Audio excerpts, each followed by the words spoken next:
بسم اللہ الرحمن الرحیم۔ السلام علیکم ورحمۃ اللہ وبرکاتہ۔ ناظرین، حکیم خالد محمود نقشبندی مجددی آپ کی خدمت میں حاضر ہوں اور آپ سب کو اپنے چینل پر خوش آمدید کہتا ہوں۔ ناظرین، آج کا میرا موضوع ہے خارش۔ خارش خواہ خشک ہو یا پھوڑے پھنسیوں والی ہو، کسی قسم کی خارش ہو، اس کے لیے آج کا نسخہ بہت ہی عام ہے، مفید ہے، اکثیر ہے، بہت ہی اس کے رزلٹ ہیں، اور یہ وہ نسخہ ہے جو کھانے کے لیے بھی ہے اور لگانے کے لیے بھی ہے۔ ایسے نسخے آپ کو بہت کم ملیں گے۔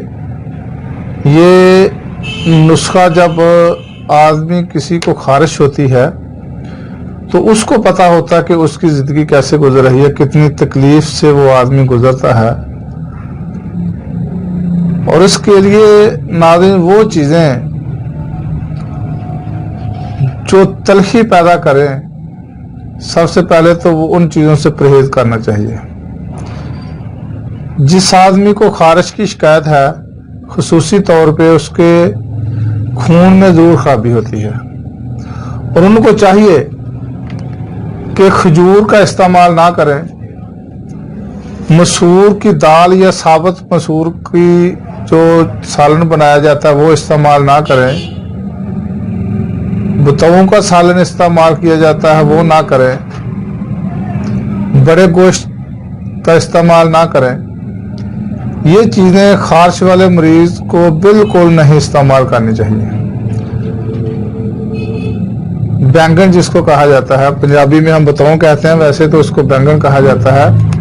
مسور، بینگن، بڑا گوشت، کھجور، خصوصی طور پہ ان چیزوں سے بچنا چاہیے، اور جو غذائیں کھائیں وہ خصوصی طور پہ ان کو چاہیے کہ بیسنی روٹی کا استعمال کریں۔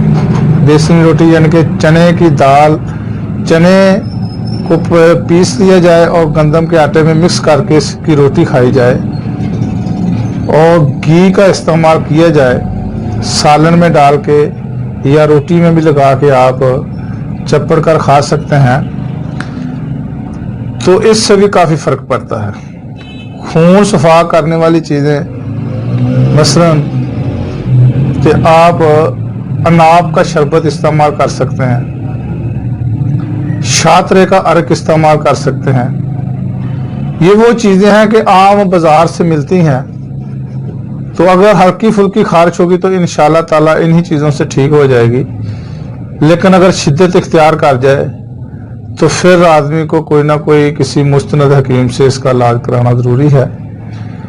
تو آج کا جو نسخہ ہے یہ اتنا مشکل نہیں ہے، بالکل ہی آسان ہے، عام چیزیں ہیں، بازار سے بآسانی مل جائیں گی، لیکن اس کے فوائد بہت زیادہ ہیں۔ 3 چیزیں ہیں۔ ایک چیز تھا گندک انولا سار، اس کو آملہ سار بھی کہا جاتا ہے، انولا سار بھی کہا جاتا ہے، گندک انولا سار یا آملہ سار، یہ آپ لے لیں۔ دوسری چیز ہے گل مگیرہ، گل مگیرہ یعنی کہ مگیرہ کے پھول، اور تیسری جو چیز ہے وہ ہے زیری سیاہ۔ تینوں چیزیں ہم وزن لے لیں، جتنی آپ بنانا چاہتے ہیں بنا لیں۔ فرض کرو آپ 200 گرام لے لیں تینوں چیزیں، یعنی کہ ایک پاؤ لے لیں، آدھا پاؤ لے لیں، 100 گرام لیں، جیسے آپ کی مرضی ہے۔ تینوں چیزیں ہم وزن لینی ہے۔ فرض کریں آپ نے 100 گرام گندک لینی ہے، وہ لے لیں، گل مغیرہ 100 گرام لے لیں، اور 100 گرام ہی کالی زیری لے لیں۔ تینوں چیزوں کو خوب اچھی طرح گرائنڈ کر لیں، کھرل کر لیں، اور اس کو کپڑ چھان کر لیں۔ کپڑ چھان کی ہوئی دوائی کو آپ نے استعمال کرنا ہے۔ اس دوائی کو آپ نے صبح اور شام 6 گرام صبح اور 6 گرام ہی شام کو دہی کے ساتھ استعمال کرنا ہے، اور سارا دن آپ نے دہی ہی استعمال کرنا ہے، اور غذا میں بیسنی روٹی اور گھی کا زیادہ استعمال کرنا ہے۔ تو انشاءاللہ تعالیٰ اس سے آپ کو بہت زیادہ فوائد ملیں گے۔